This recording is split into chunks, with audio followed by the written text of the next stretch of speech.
皆さんごきげんよう、上川薫です。今回取り上げる話題はウクライナの戦況解説です。前回の動画で取り上げたクリミア半島への攻撃、今回の動画ではその戦果について報告しましょう。また、クリミア半島に配備されているロシア軍の防空部隊に対する打撃を与えることに成功しました。これに伴って、クリミア半島よりもその先へとウクライナ軍は攻撃を行いました。その攻撃にまつわる動画なども公開されているので見ていきましょう。その他、北部戦線の様子や関連のニュースなどを合わせてご紹介していきます。まずはクリミア半島に対する攻撃、ベルベク飛行場に対する攻撃が成功し、この戦果報告が上がってきました。こちらがベルベク飛行場の衛星画像です。戦闘機を止め置いていた駐機場がかなり黒ずんでいるところもあり、また他の建物においても真っ黒になっている部分があります。これが爆発もしくは火災炎上した後だと見られているところです。飛行場で真っ黒になっているエリアが中央部分に移されています。これは飛行場で使用するための燃料が蓄えられていたところです。上の写真では攻撃前、そして下が攻撃された後、もはや跡形もなくなっています。そして駐機場の写真をアップしたところ、飛行機らしきものの残骸が残っています。こちらにも同型機が1機、さらに他にもかなりの損傷を受けているらしい機体が見られます。これら衛星画像の情報などを元にした戦果報告、飛行場の燃料及び整備倉庫、対空兵器 S400 の発射装置2機、レーダー、そして戦闘機としては MiG31 と MiG27、3機が損傷したと見られています。また、これ以外にも、ウクライナ軍の攻撃を誘い出すためのデコイとして、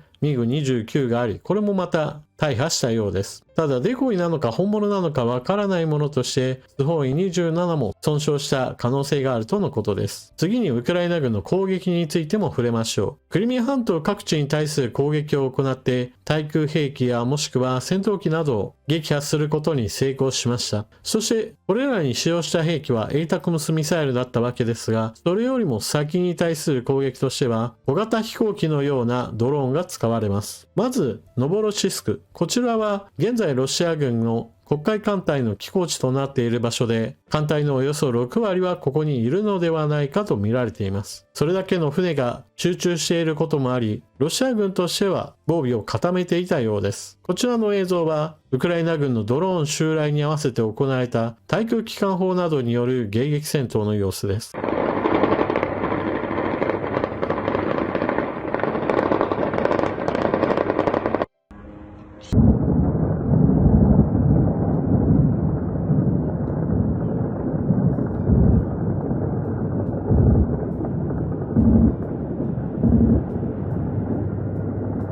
ロシア軍はかなりの数のドローンを撃墜したと報告していますが、周辺地域に停電が発生するなど、20、30といったかなりの数の爆発音が鳴り響いたそうです。そして、ノボロシスクの先、トゥアプセにある製油所に対する攻撃も行われました。こちらがそのドローンによる攻撃の場面です。こちらは迎撃戦闘がほとんどなかったらしく、対空機関砲の音などは入っていませんでした。また、製油所だけではなく、石油備蓄タンクなどに対する攻撃も合わせて行われており、火災が長時間続いたようです。続いて北東戦線の様子。ハルキウ周辺における戦いなのですが、ロシア軍の勢いは今のところ停滞しています。国境を越えてきたロシア軍、周辺にある集落に入ったはものの、十分な装甲戦力をあてがわれてはいなかったようで、かなり歩兵主体の構成となっています。もちろんロシア軍の数による力押しといったものはこれまでも何度となく行われており、ウクライナ軍にも打撃を与えてきました。しかし、東部戦線に比べると、このハルキウ周辺に現れたロシア軍の数としては十分ではなかったらしく、ウクライナ軍の反撃にあって前に進むのがなかなか困難になっているようです。こういった状況も踏まえて、NATO 士官の戦況分析報告などによると、ロシア軍はハルキウ攻略のための戦力は全く足りていないと報告し、現在の攻撃はウクライナ軍の戦力分散を図る目的以上にはならないだろうとしています。ウクライナ軍がクリミア半島に繰り返し攻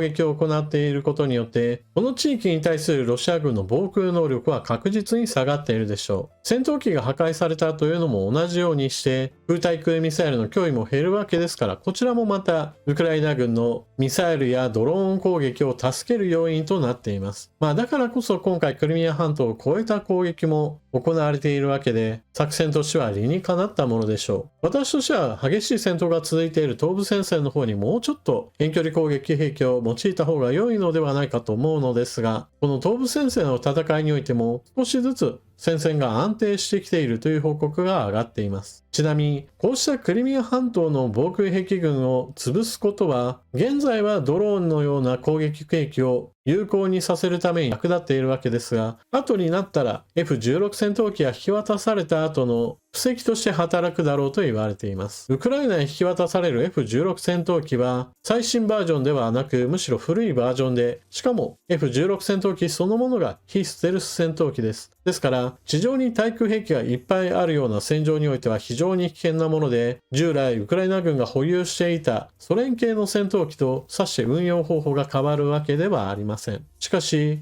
これまで繰り返し対空兵器を潰すことによって、もしくは戦闘機を潰すことによって、南部戦線において F16 戦闘機がより危険性が低い状態で作戦行動を行うことができれば、これはかなりウクライナの地上部隊を支援することができます。例えば滑空爆弾による攻撃は、砲弾よりもより大きな攻撃力を持つことができますから、より安全に、そして繰り返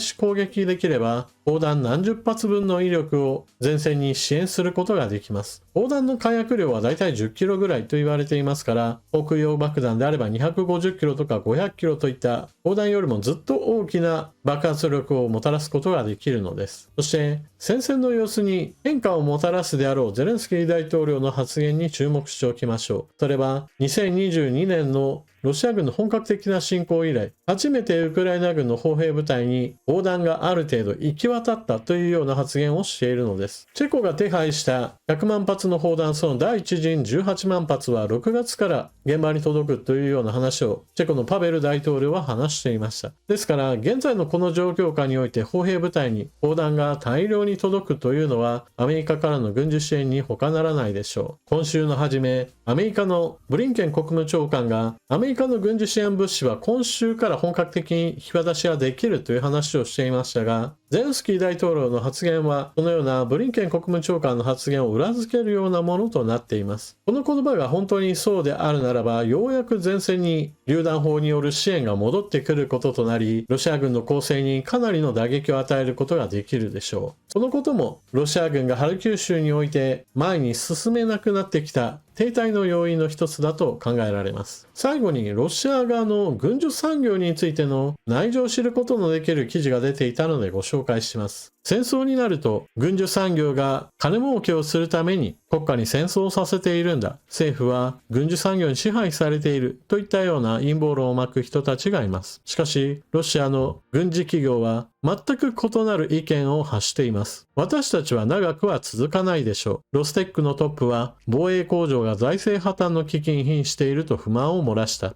ロステックのセルゲイ・チェメゾフ最高経営責任者 CEO は、ロシアの軍産複合体の企業は収益性が低く、新たな開発に資金を提供できず、生き残るのがやっとの状態にあると述べた。ロステックは現在、軍事防衛に関わる軍の需要の 80% を提供している。国防省の任務は、高品質で効果的な武器を入手することであり、軍の経済性は10番目の問題だと、チェメゾフ CEO は言う。同氏によれば、防衛産業には膨大な問題が蓄積しており、軍需生産の収益性はわずか 2.28% に過ぎないという。チェメゾフ氏は、この数字は少なくとも 5%、一般的には5から 10% であるべきだと強調した。現在の収益性指標では、開発は困難です。私たちは国防省が研究開発に直接資金を割り当てた場合にのみ、新しい最新の機器を作成します。これがなければ、多くの企業は生き残るのがやっとの状態にあるとロステック社の責任者は指摘する。1年前、チェメゾフ CEO は国家防衛令に従って我々は損失を出さないにしてもせいぜいゼロで仕事をしていると語った。収益性を高める必要がある。そうでないと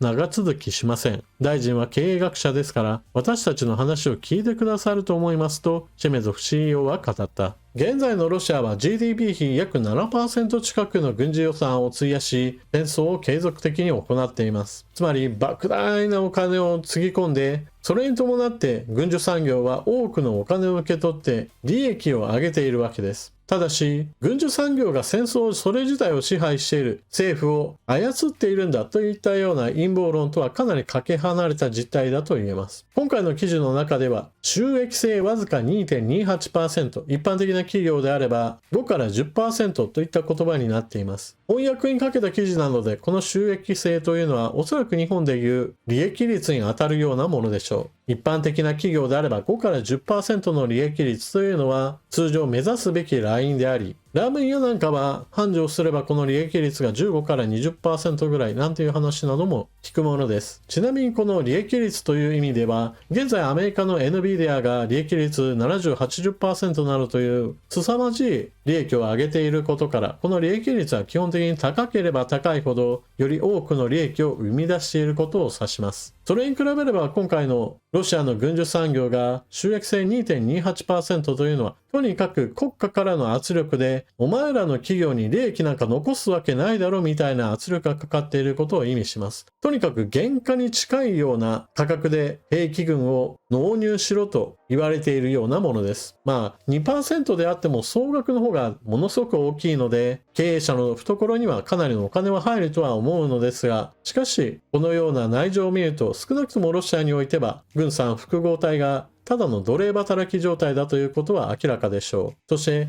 このような非常に低い利益率ということもあって、新規の開発がほとんどできていないと嘆いています。ロシアの軍需産業は基本的には旧ソ連時代の流れを引き継いだ技術を元にしており、その後のロシア経済の混乱、その後の復活といったものからなかなか抜け出すことができていません。そのため過去の栄光にすがるような兵器は基本的に多くあって、現在のロシアの兵器というのはカタログスペック上は欧米の兵器よりも優れていると謳われているんだけれども、実際にはそれほどの話ではないといったようなこともよく聞くものです。ただしそのような最新の技術じゃないからこそのローテク製品で大量生産が効くという面を現在ロシアは最大限活かしているわけです。質ではなく物量で押せばウクライナ軍を押し込めるという考え方から現在の戦争を遂行しているわけです。ただ逆に言えば質という面においては欧米の方がはるかに高レベルなわけですから、いかにして物量で劣っている分を補いつつウクライナを支援するかに今後の戦況がかかっているわけです。少なくともローテク製品である砲弾については少しずつ